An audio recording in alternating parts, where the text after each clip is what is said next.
warahmatullahi wabarakatuh. Perkenalkan, nama saya Sarah Zahrani dengan NIM 22040450135 dari kelas B angkatan tahun 2022.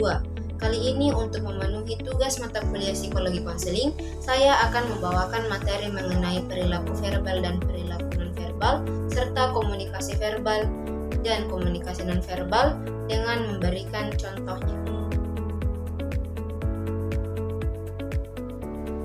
Baik, yang pertama perilaku verbal. Apa sih perilaku verbal itu? Perilaku verbal mencakup segala aspek komunikasi yang melibatkan penggunaan kata-kata atau simbol-simbol bahasa. Hal ini dapat mencakup berbagai macam bentuk komunikasi, mulai dari percakapan di dalam kehidupan sehari-hari hingga presentasi formal di hadapan audiens. Nah, contoh perilaku verbal yang umumnya kita dapat jumpai di kehidupan sehari-hari adalah dalam bentuk perkataan, kata-kata tertulis, lagu, dan bahkan spanduk di jalan raya. Dalam aspek bimbingan konseling ataupun dalam aspek psikologi konseling, perilaku verbal ini umumnya kita jumpai apabila seorang konselor dan konseli sedang melakukan konseling. Berikut adalah contoh perilaku verbal yang saya akan berikan. Selamat menyaksikan. Selamat sore, Nak Dina. Selamat sore. Kalau boleh tahu, Nak Dina kenapa membuat janji dan jadi begitu saya merasa cemas. Cemas karena apa boleh tahu? Karena besok itu saya ada presentasi di kelas Bu, tapi presentasinya itu berindividu, jadi saya sangat cemas karena itu. Kenapa Nadina bisa cemas atas hal itu? Apakah tugasnya terlalu sulit atau bagaimana? Iya Bu, menurut saya sangat sulit jika dilakukan berindividu. Kalau boleh tahu tugasnya ini seperti apa, presentasi biasa? Iya. Mungkin Nadina bisa mengatasi rasa cemasnya dengan beberapa strategi. Nadina pernah dengar strategi mengatur pernapasan dengan baik tidak? Nah, di strategi pernapasan dengan baik itu kita menahan.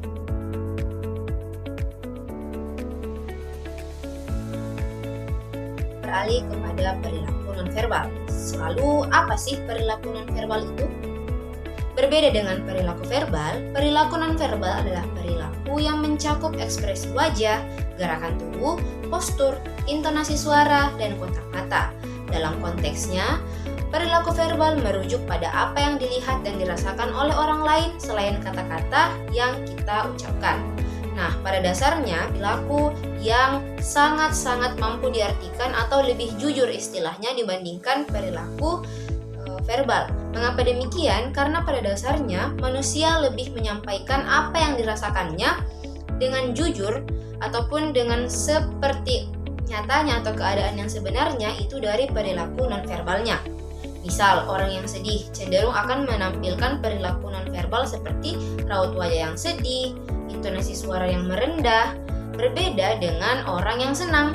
Orang yang senang akan cenderung menampilkan perilaku nonverbal yang ceria, wajahnya bersemangat, intonasi suaranya menggebu-gebu, ataupun bahkan perilaku atau sikap yang ditunjukkan adalah sikap-sikap yang ceria pula.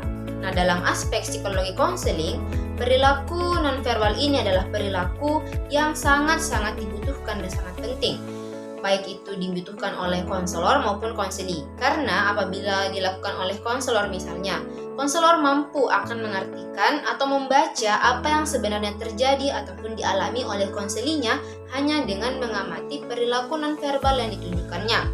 Nah, kenapa seperti itu? Ada kalanya seseorang itu belum mampu terbuka kepada konselornya. Ada kalanya seseorang masih merasa berat untuk mengucapkan yang sejujurnya kepada konselor. Sehingga untuk mampu mendapati pesan atau membaca pesan yang akan disampaikan konseli dengan baik, konselor itu harus membaca ataupun memperhatikan gerak-gerik perilaku nonverbal yang ditunjukkan atau diberikan oleh si konselinya. Contoh, misalnya kita mendapati konseli yang belum mau terbuka kepada kita sebagai konselornya. Nah, konseli ini memaparkan ceritanya misalnya.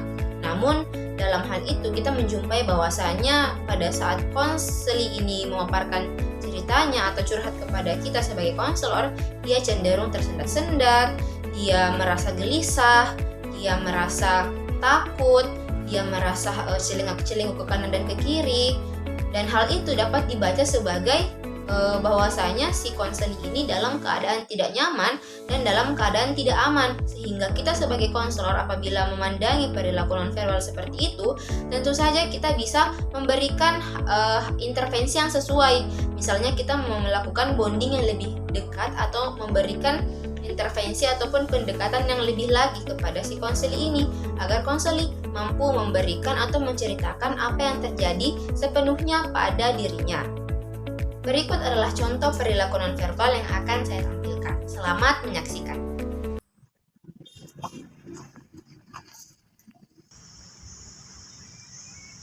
Nadina, ada masalah apa?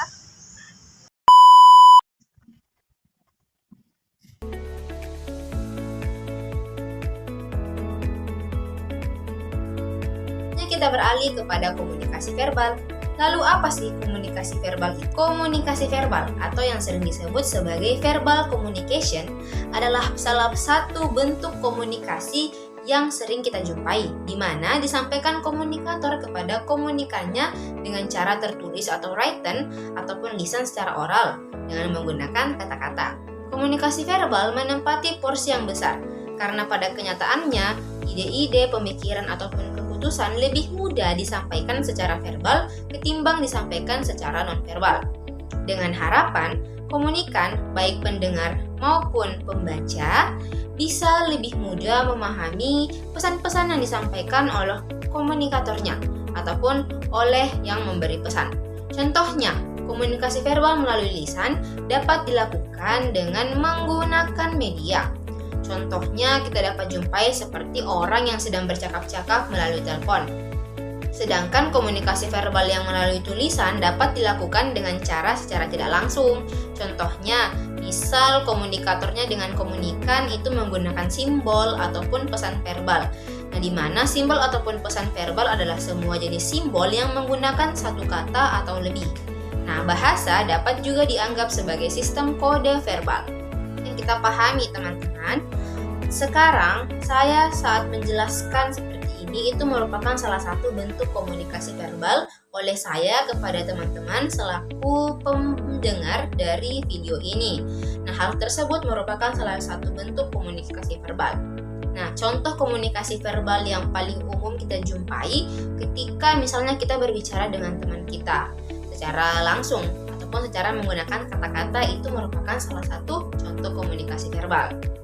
Nah, dalam psikologi konseling ataupun dalam bimbingan dan konseling, saat kita melakukan konseling, komunikasi verbal adalah salah satu cara untuk berkomunikasi, menyampaikan pesan dari konseli kepada konselor dengan menggunakan kata-kata.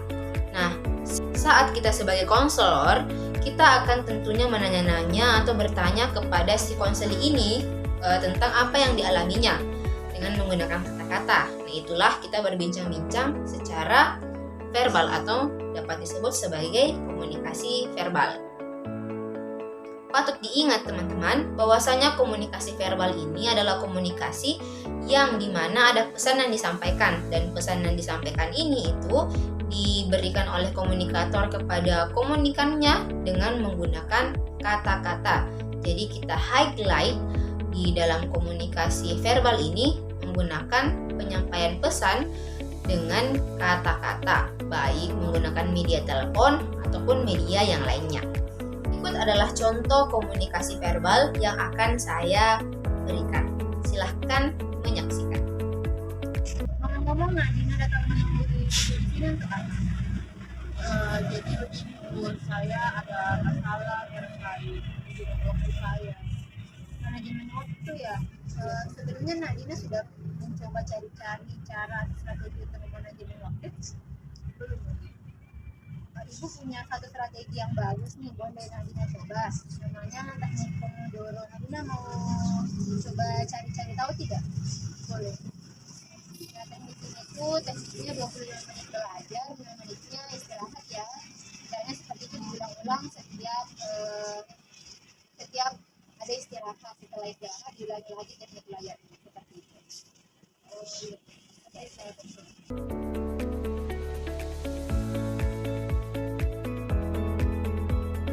Komunikasi verbal tentu saja ada pula yang disebut dengan komunikasi nonverbal. Lalu apa sih komunikasi nonverbal itu?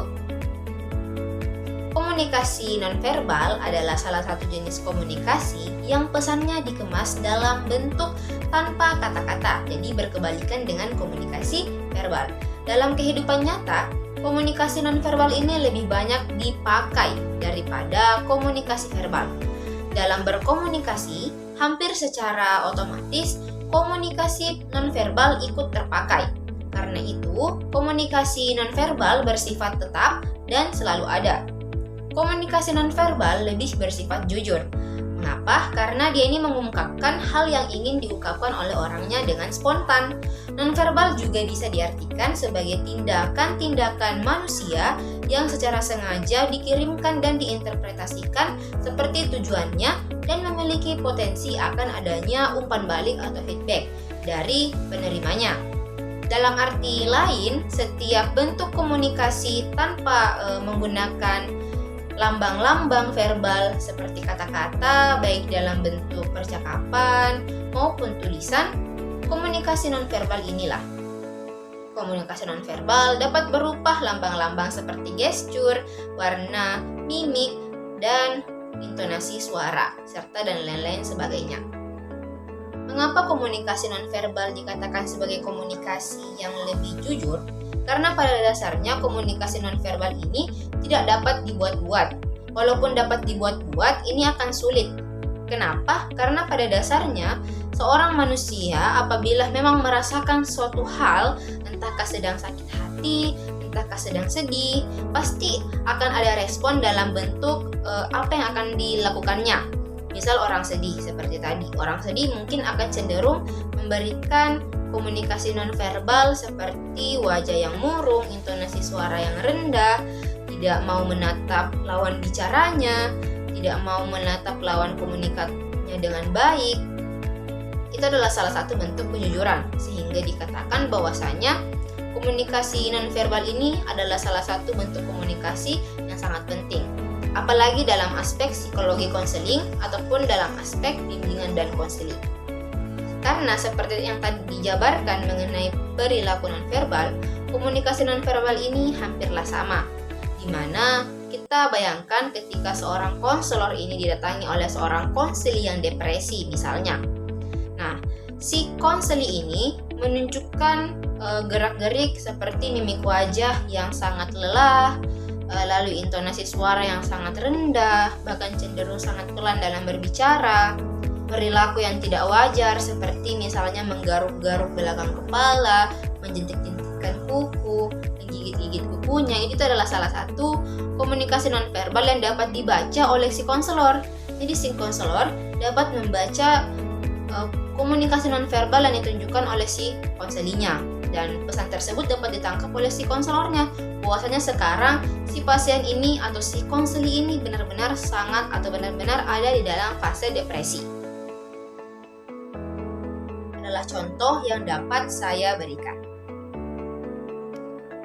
Kenapa tadi ada perkelasi yang sampai mengenai tujuan? Ini untuk mengenai. Dia duluan Ibu. Kalau boleh tahu apa yang pertamanya atau penyebab perkelahian? Dia mencontek saya Oh, juga. Tugas apa kalau boleh tahu? tugas matematika. Adina mau berdamai tidak dengan temannya? Iya. Kenapa? Materi dan contoh yang dapat saya berikan kepada teman-teman audiens. Apabila ada saran ataupun kritik mengenai materi dan contoh yang saya berikan, silahkan teman-teman memberikannya di kolom komentar. Terima kasih. Wabillahi taufiq wal hidayah. Wassalamualaikum warahmatullahi wabarakatuh.